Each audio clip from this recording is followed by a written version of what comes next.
Welcome to Designed for the Creative Mind, a podcast for interior designers and creative entrepreneurs to run their business with purpose, efficiency, and passion. Because while every design is different, the process should remain the same. Prepare yourself for some good conversations with amazing guests, a dash of Jesus and a touch of the woo-woo, and probably a swear word or two. If you're ready to stop trading your time for money and enjoy your interior design business, you are in the right place. I'm your host, Michelle Lynn.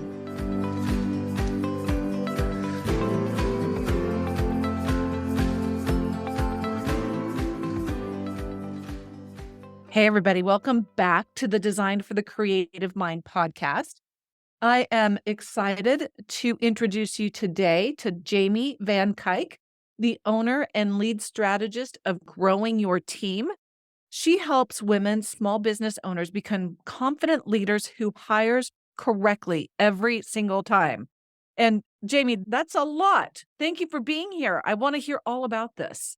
Yes, thank you so much for having me today. Oh my gosh. So how did you get involved in this kind of business, and what is it that you do to navigate this promise? So my path to get here was a winding path. The short story of it, I left my corporate job because I knew I always wanted to run my own business and finally said, okay, this is it. Jumped in to start a software development company with my husband, and I hated it. I was miserable day in and day out. I learned as much as I love technology. Being on that side of it was not for me. So I was like, okay, I need to figure out something else. During that time, I was consulting for the company that I had left and realized that I loved leadership consulting. I loved helping people gain these skills that they never had to have before because they never had to do those things before. So I worked a lot with first-time managers. So I was like, I love this. I'm going to start a business doing some sort of leadership consulting.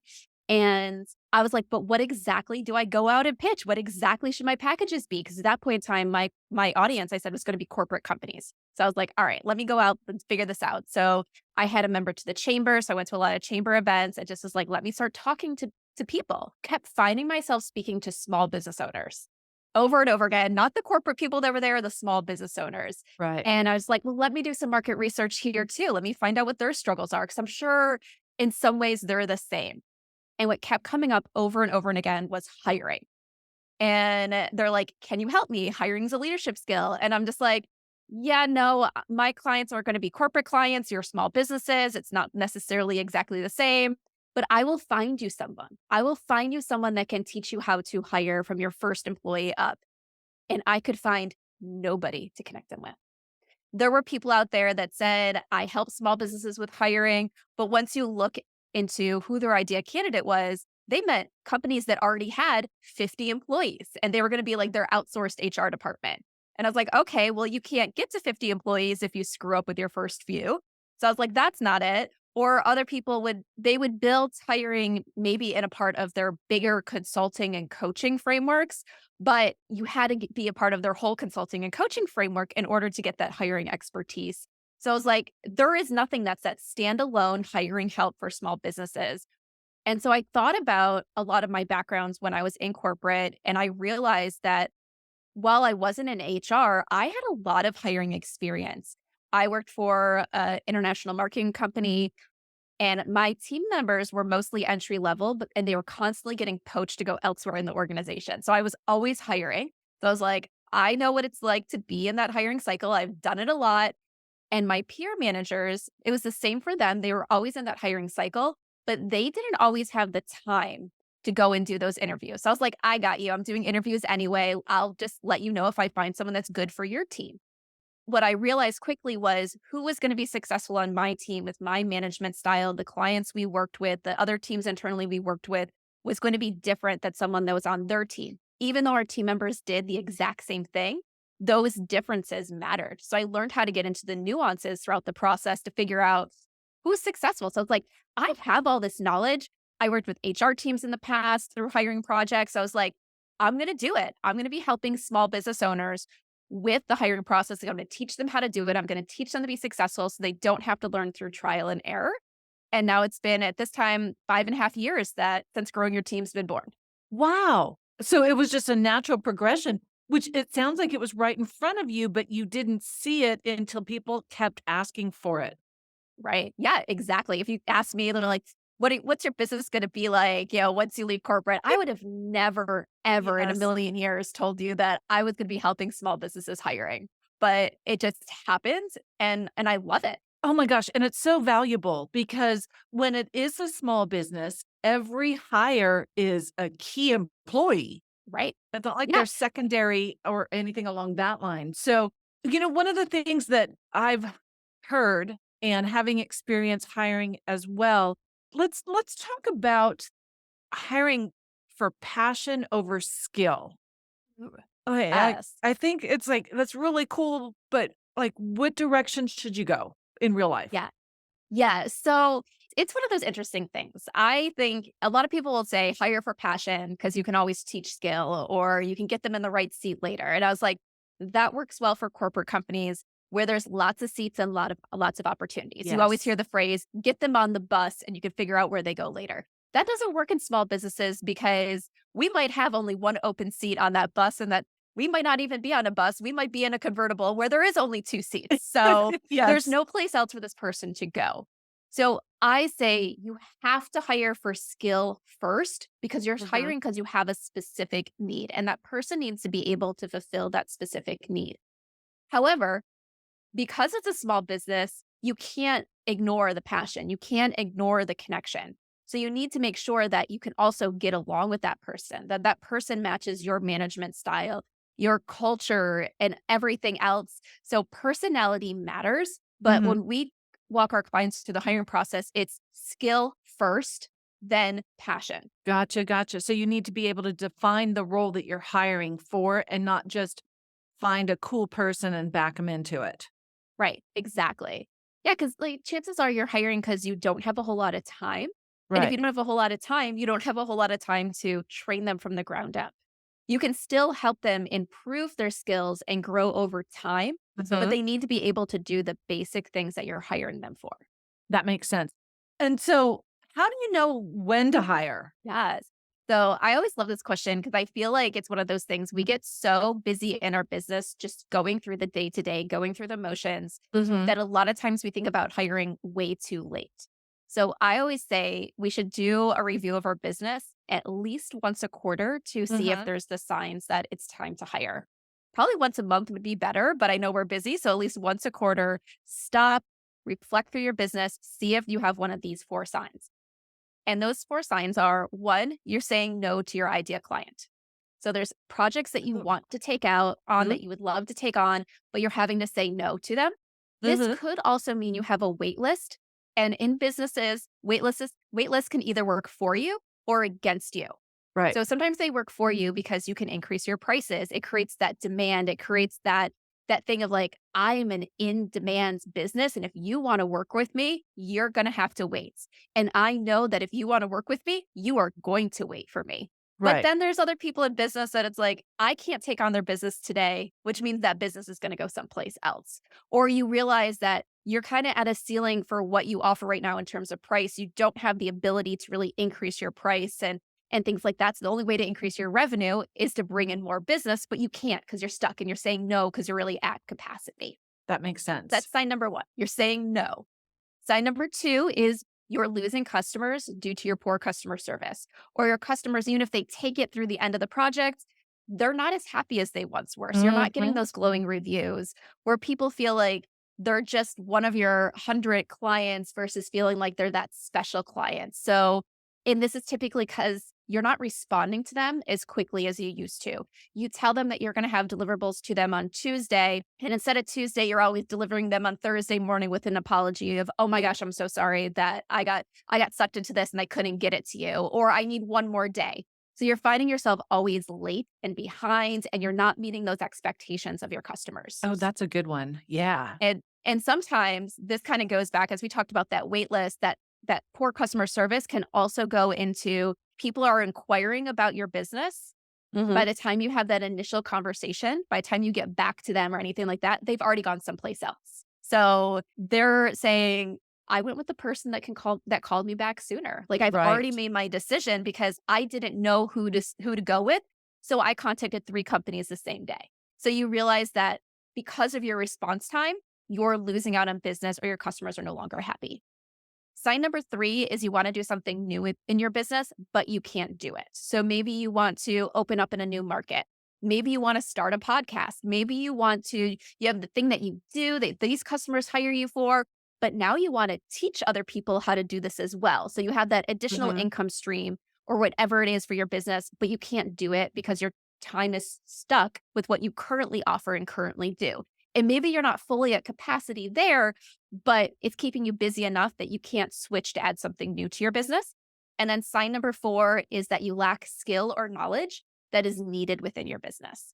So early on in our businesses, we need to learn pretty much everything because we're doing everything. There's so Right. much that you realize that you don't know. You reach a point in your business where you no longer need to learn how to do everything. You no longer should be doing everything yourself. And Mhm. it's more cost effective to hire someone else to do it, even if it's for a one-off thing. If you think about it, let's just look at something simple like, home projects that you're doing yourself. Some simple things with plumbing, you can get it done and do it yourself. Okay, I just got to tighten this here. I'm going to change out this fixture. Great.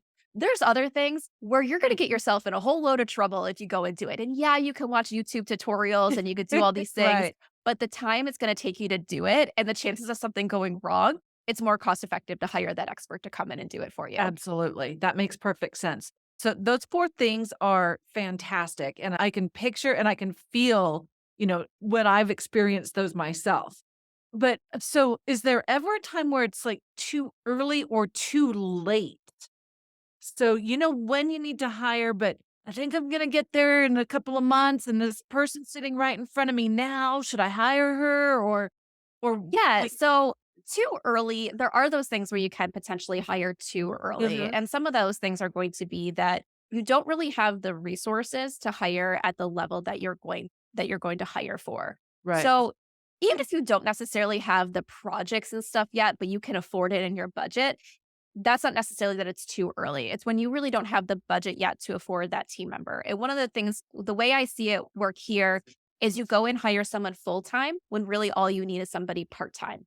But a Right. lot of times, because we used to be full time employees for someone else, we think employment is full time. We think great Mhm. talent is full time talent. We fail to think that, oh, I can get good talent in a part time capacity. So instead of getting someone for 40 hours a week, I'm getting someone for 20 hours a week or 10 hours a week or even 5 hours a week.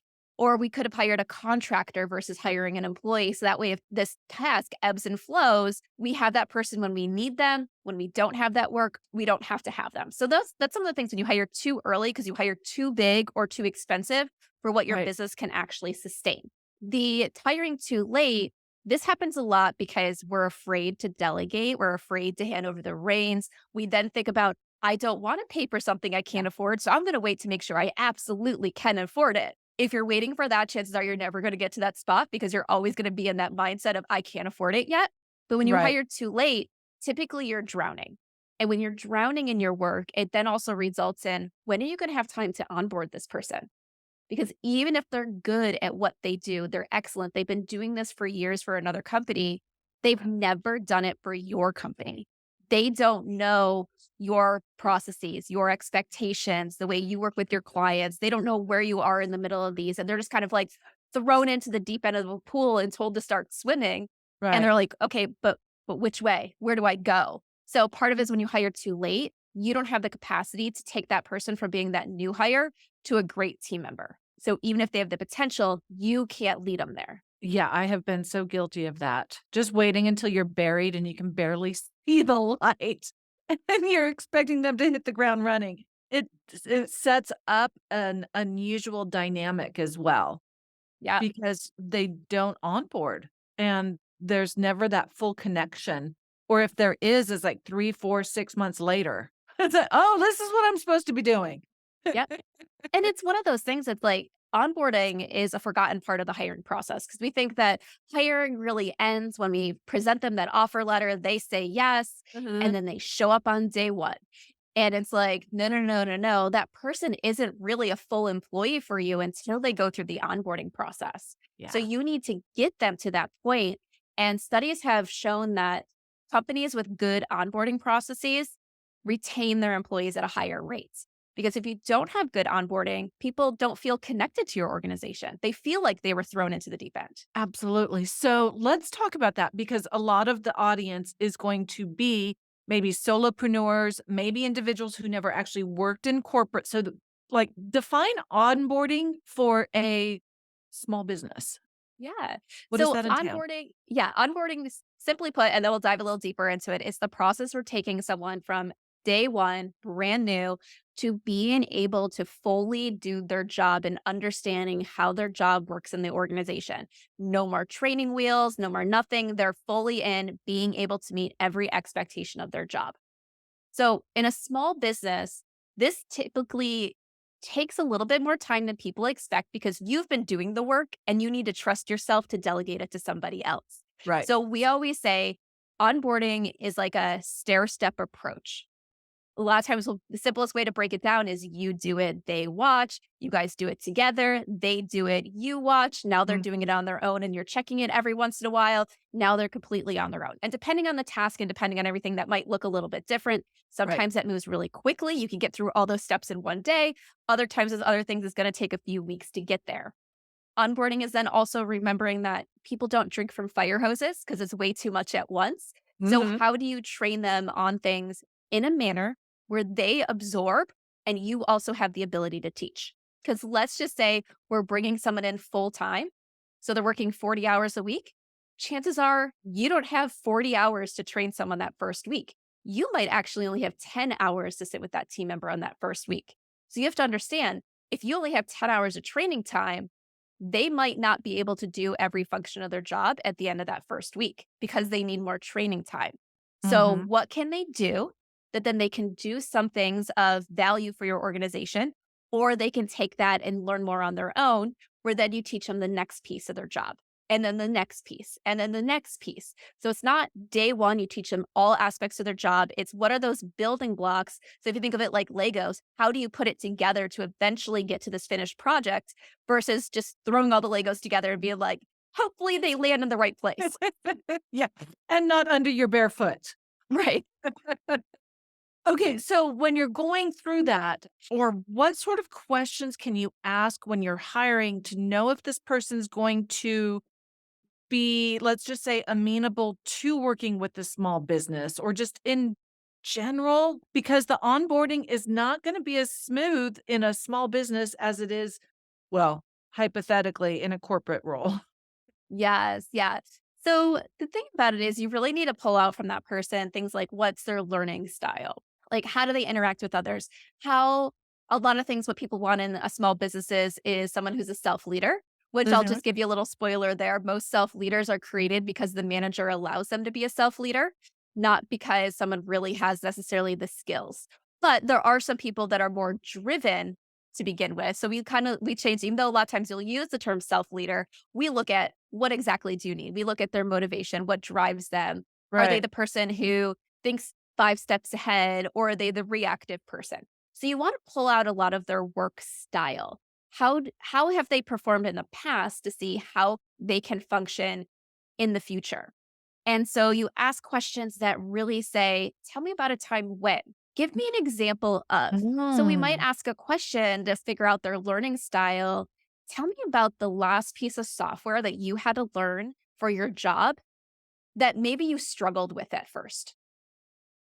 And then so they'll tell us about that. And then maybe we ask some follow up questions around it. Okay, well, what did you do when you came to a roadblock and you didn't understand what to do next? And things like that. So Oh, we could see, yeah. are they the type of person that's going to go out and search online and find videos or tutorials or anything to get the answer? Are they the type of person that says, well, the first thing I do when I hit a roadblock is I go to my manager for a response. And you're sitting there like, but I don't have time. I don't have time. Or maybe I'm not an expert in this software. So I don't want them coming to me because I can't answer their questions. Like I need someone who's going to be able to do more than me. So you can listen to some of those things to say, does this fit what I need? Is this someone that's going to do things the way that I'm going to be like, yes, I'm so happy they handled things that way? Or are they going to do things in a way where you're just like, no, like that doesn't work?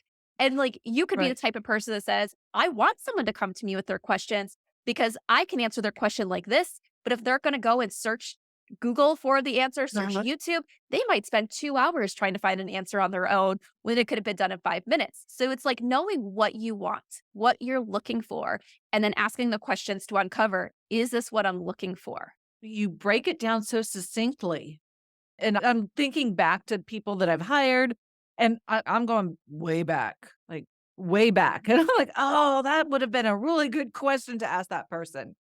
Yes. So So, that's yeah, when we're working with our clients, like we create interview guides, and the interview guides, every question on there is tied back to Mm. something our client told us was important about their idea candidate.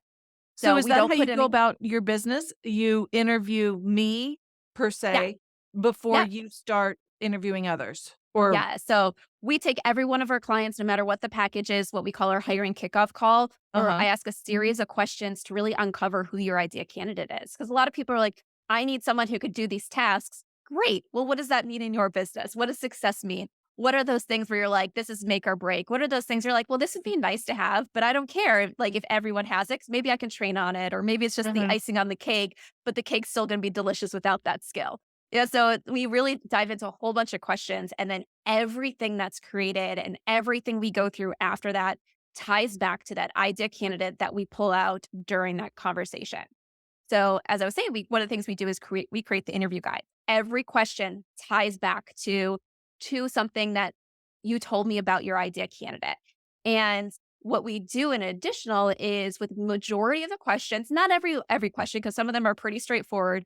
We Mhm. include, why are we asking these questions? So it's like right there in the guide, we're like, we are asking this question because your idea candidate XYZ, because you want XYZ. So when our clients are going through it, or even when we're doing full service recruiting on behalf of our clients and we're doing the interviews, it's that reminder of, here's what we're looking for to help distinguish between that was a great sounding answer and Right. that was what I need. Interesting. And so that makes sense because oftentimes you'll hear a great answer and be impressed by it, but if it's not what you need, it can lead you in the wrong direction with that particular hire. Yes. Hmm. Yeah, I think I did that when I was dating. Well, he sounds really smart. So, with that, Funny, I how just watched a movie last night that was around that, with one of the friends being like, do you like this person because they actually are the right person, or it's because it's the person that you keep saying that you need? And or they keep telling you that they need them, you need them or yep, something like that. So yep, yeah, it's reading between the lines and hearing what you need, not necessarily just what you want or think you want. yes. So, well, with that, how can you ensure somebody's the right person to hire before they even complete any work?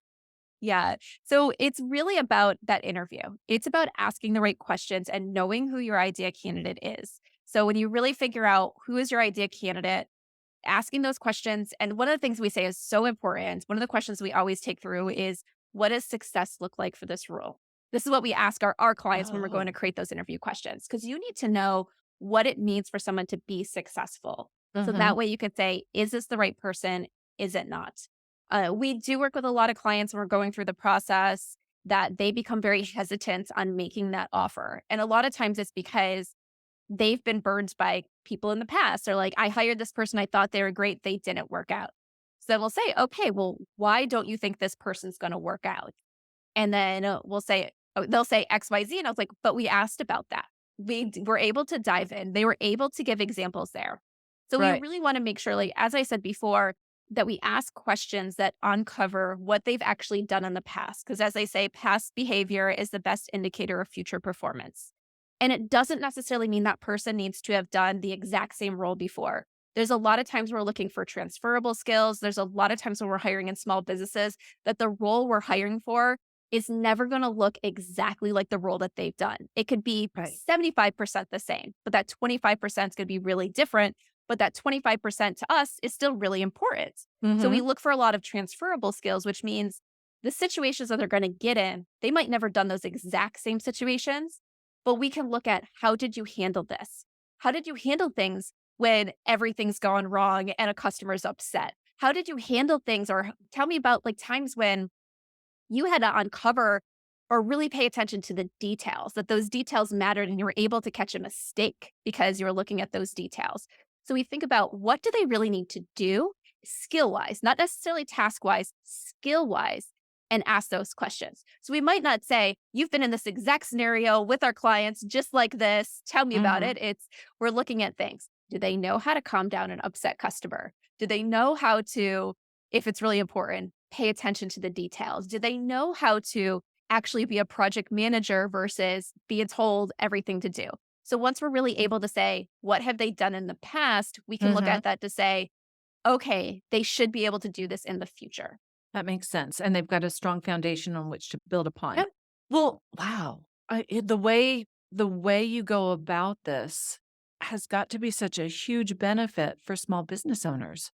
I mean, the impact that you have, I see this coming from having my own small business and then having worked in corporate. I think the impact that you have, Jamie, is huge because small business owners, one, probably don't have the level of expertise that you're bringing. Obviously, I mean, that's why you're hired, but Right. also because it's such a huge component in a small business to have the right person or to have the wrong person. Like when you have the wrong person, like, that's painful because they're sitting right next to you every single day. Yes, it is. It's super painful. And one of the things that we see is because they view hiring typically as a stressful, challenging thing, small Mhm, businesses will keep that wrong person way longer than we should. And so we always ask the question, are your employees worth their paycheck? If not, you need to figure out how to get them to be worth their paycheck. So either mhm, it's that coaching, that mentoring, it's doing those things there. Or if you determine, nope, there's nothing I can do to make them worth their paycheck, you need to let them go and get someone else into that role. Yes, hiring takes time, but mhm. when you have that right plan and strategy for hiring and you have the knowledge and the know-how to do it, it goes so much smoother. And I think that when you hold on to somebody that's not the right fit, not only are you doing yourself a disservice, but you're doing them a disservice. Yeah, More often than not, they 100%. know they're not the right fit. They're just collecting a paycheck, Yep. Yeah. but there's And no joy. if you think about it, well, everyone has their own things that motivate them. And typically, like how they want to receive motivation, a lot of that is still all tied to they're doing well. They just Mhm, want to be recognized in these manners for doing well. Nobody is out there wanting to do horrible at their job. No right. one is out there wanting their boss to be mad at them day in and day out. No one is out there wanting to get that negative feedback constantly. Mhm, It doesn't feel good. And sometimes you'll have those employees that will say, okay, it's not right for me, and they'll leave. And other times you'll have those employees that just, because of their personality, because of their drive, they're like, I'm going to keep trying. I'm going to try every day. I want to please you. I want to please you so much. I'm going to keep trying. And mhm. it's not good for them because they're never going to be able to please you. And it's not good for you because then you're spending all this extra time either with them or thinking about them or cleaning up their mess. Yes. Yes, yes, yes. And I was listening to, gosh, I don't know, it was a podcast. I don't even know with whom or when, but it was probably within the last 6 months or so. But she said something that really resonated with me is that sometimes your employees are the right employees for a season, but sometimes you outgrow them and that's okay. Yes. So I've recently just really kind of let that settle and say, okay, well, that person did a great job for the season that I needed, and now it's time to part ways, but not because either one of us are doing are doing wrong. Yeah. Yeah, it's exactly like I talk about that with my clients all the time. I've talked about it on my podcast, so maybe yeah, Yeah, maybe maybe you heard it maybe there. it was you, who knows? But who knows? But and if it was someone else, great. I'm glad people are Mhm. talking about that too, because so often we think about retention. I want this person to stay around for the long haul. I want this person to grow with my business. Right. When I bring someone in, I want them still here 3 years, 5 years, 10 years from now. And those are great goals, but it doesn't always work out that way. And sometimes we find ourselves holding on to our team members for too long, but our business has outgrown them. Yeah. And where they want to go next and where our business wants to go next don't match. And when that happens, we really need to say, okay, this was good while it lasted, Mhm. but we're just no longer a fit anymore. If you think about it, like if you have kids, sometimes they're playing on a specific sports team or they have a specific coach and things like that. And their skill set grows at a different level than what that coach is able to coach for. So you need to move up to that next level coach. You can't keep them with that level one coach if they should Right. really be at level two. and things like that. So there comes a time where you need to make that transition no matter how much you love that first coach. And it's just like with your team members. No matter how much you loved a team member, there sometimes comes a point where you have to transition, and it's Yeah. perfectly okay. My very first employee here at Growing Your Team, we reached a point where I needed someone more than what she could do hours wise. She started out with me 10 hours a week. I needed someone 20 hours. She couldn't give me 20 hours. And at first I was like, all right, well, I'm going to split the role into two roles and I'm going to have two people working 10 hours a week. And then I really realized that I was doing that because I really liked her, Mm-hmm. but there wasn't a good way to split that role into two people. It really needed to be one person. Right. And I had to make the decision that I couldn't keep her. If she couldn't give me 20 hours, I Mm-hmm. needed to find someone new. Luckily, it ended up coming at the exact same time where I'm getting ready to have that conversation with her. She's getting ready that she found a new full-time opportunity because she was working for me on the side. And she goes, Right. with my new job, I'm not even going to have 10 hours a week to give. I have to be 100% dedicated to my full-time job. And I'm like, great. So we got to part ways perfectly at the same time for both of That's a us. huge blessing. But it was still like having to make that decision. I love this employee, but Mm-hmm. they're not right for my next season. And I love that because what I've learned within the past 6-ish months or so as a small business owner, sometimes we make decisions that are best for our employees and not necessarily for the company. And when I recognized that, I was like, "Oh, I made this decision for her." There's you know what? If you do that too often, there's not gonna be a company to make a decision for. So Right? making business decisions with our company first, not our people first, sounds uncomfortable, but it's really you're putting your people first because if you don't have a company, you don't have people. Yeah. Yep. Yeah. So it's that thing. It's like we're humans. We have emotions. We don't want to have to lay people off. We don't want to Mhm. tell people that their jobs are changing for anything that could be perceived as a negative thing. So we think about what can I do for this? And it's like you're absolutely right. You are a business owner first, Mhm. leader second when you're coming to those decisions. So how do you make the right decisions for your business? Now, how do you communicate those decisions to your people? To give an example of just kind of like on the personal side that might help this sink in for some people. So when I was making that decision to leave my corporate job all those years ago, I remember talking to my husband one night. I was like, I just want to let you know what I'm thinking about. Because, like, as I said, I left my job to start a software development company with my husband. My background was not in software. I was going to quit my job and learn how to program so I would have enough knowledge and could help get things up off the ground. It's a big jump. But I sat there and said, I just want to let you know that I'm thinking about this, but I don't want your opinion yet because I need to make sure that I'm making the right decision for me. And then we can figure out if it's the right decision for the family. But That's I need awesome. to make it independently for me first, and then we'll fit the rest of the people in. And if it turns out it's not right for the family, we'll talk about, okay, why? And is there things we need to do? Do we need to increase our savings or things like that to make it Mhm. right for the family? But I need to focus, I need to isolate at first and focus on, is this right for me? That's really good. I think that's a great statement to leave our audience with, is that at the end of the day, it's not about our people. And I think as women, that's really a hard pill to swallow because Yeah. we're such nurturers and we take care of other people, but we have to be business owners before we are leaders. Yeah. Hmm. And you can still be very much about your people. You can still look Right. at that and say, this is the path that my business has to go on, means this role's changing, and give sometimes those people that opportunity. Say, I'm willing to invest in you to get this extra training that you're going to need to go into this if you want to do it.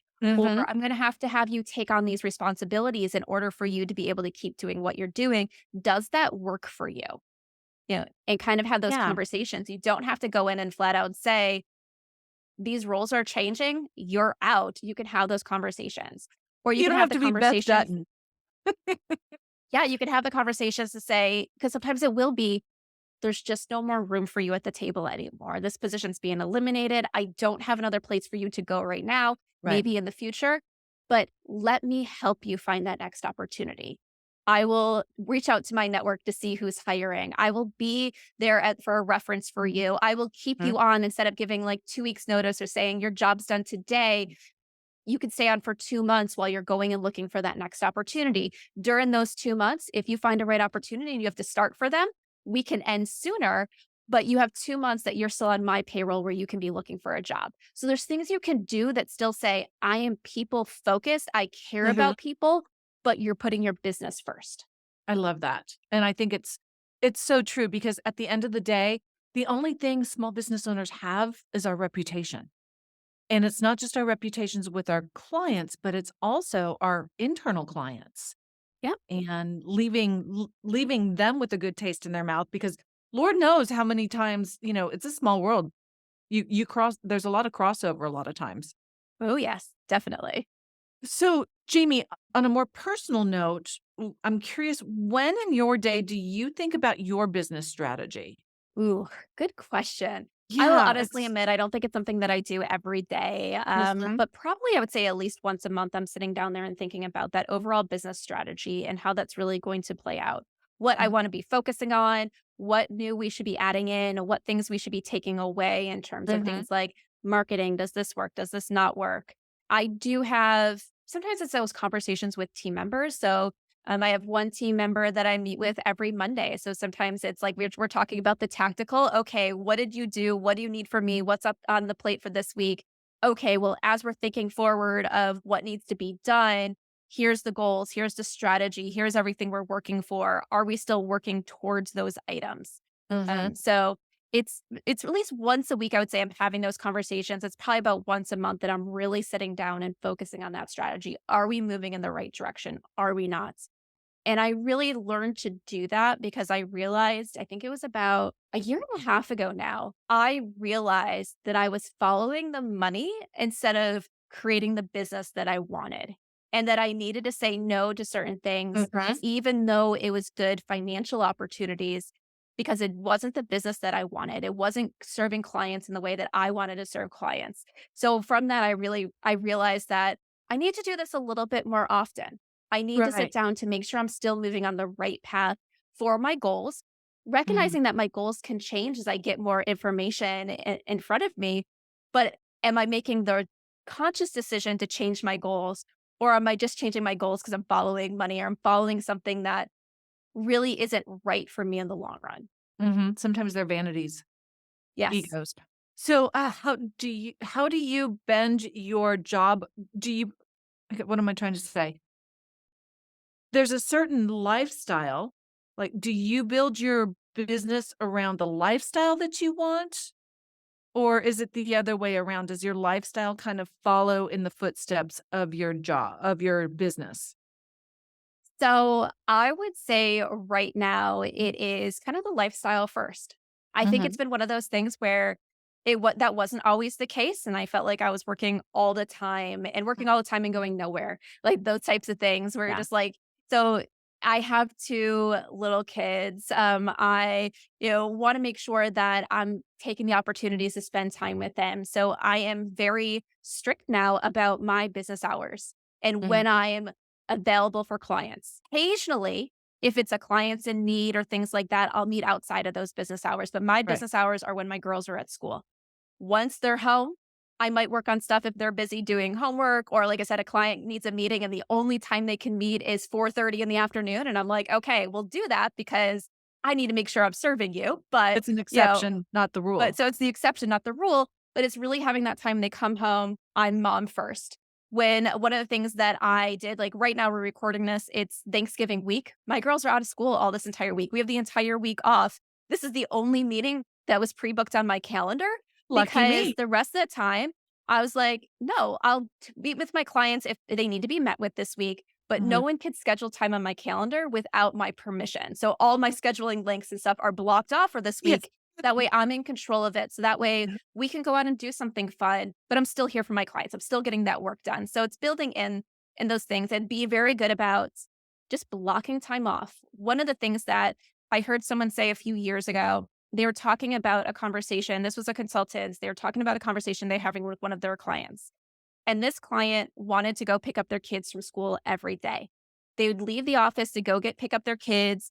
And all they were doing was taking their kids and driving them to kind of like the after school care center. So it wasn't like they were taking off for the rest of the day. It was just a 30-minute block that they really prioritized spending with their kids, to talk to them Mhm. and everything, to be like, okay, now you're going to go spend a little time here and then I'll see you for dinner. And they're like, but what do I tell my clients of why I'm not available at 3 o'clock every day? And the consultant goes, nobody has to know why you're not available. You're just not available. And I was just like, oh my gosh, that is such a powerful thing. Because especially as a woman, we wanted to explain things. Mhm. I'm not available because of this. I'm not available because of this. It's like, well, what are people going to think of me because I'm not available because I want to spend time with my kids? And it's like, they don't need to know that. My schedule's blocked off on Thursday. My schedule's blocked off on Thursday. I'm busy all day. I can't meet with you unless it's an emergency. You don't Mhm. need to know, am I meeting with a client all day? Or is it the middle of summer and I'm taking my kids to an amusement park? Like, you don't Right. need to know where I am, just that I'm not available for you that day, but here's when I am available to meet with you. I love that. That's very empowering too. Yes, it is. Girl, I could carry this conversation on for another hour. I I love it. And I know that our audience has loved everything that you've shared. So can you tell them how and where they can connect with you? Yes. So the name of my business is Growing Your Team, and you can head on over to growingyourteam.com to check out all the services that we offer. We have the Growing Your Team podcast that you can get through the website, or it's available on pretty much all major podcasting platforms. And we spend a lot of our time on Instagram at Growing Your Team. And if you want to schedule a call to talk about how we can help you and support you in your business with your hiring needs, you can go to growingyourteam.com/jumpstart, with jumpstart being all one word, and schedule a time for us to talk. I love that. I will make sure that all of that is in the show notes. So if anybody's driving or walking their dog or something like that, they can reference back to it. And y'all, if you want a business bestie, sending business tips, encouraging words, and event updates directly to your fingertips, you can text the word bestie to 855-784-8299, and you'll hear from me on the regular without spam. So again, that number is 855-784-8299, also in the show notes. And Jamie, thanks again for being here. It's been a pleasure. Thank you so much for having me. Absolutely. Y'all, choose to be great today and every day. We'll see you next time. Hey, y'all. If you love the show and find it useful, I would really appreciate it if you would share with your friends and followers. And if you like what you're hearing, want to put a face with a name, and get even more business advice, then join me in my Facebook group, the Interior Designers Business Launchpad. Yeah, I know, it's Facebook. But just come on in for the training and then leave without scrolling your feed. It's fun, I promise you'll enjoy it. And finally, I hear it's good for business to get ratings on your podcasts. So please drop yours on whatever platform you use to listen to this. We're all about community over competition. So let's work on elevating our industry one designer at a time. See you next time.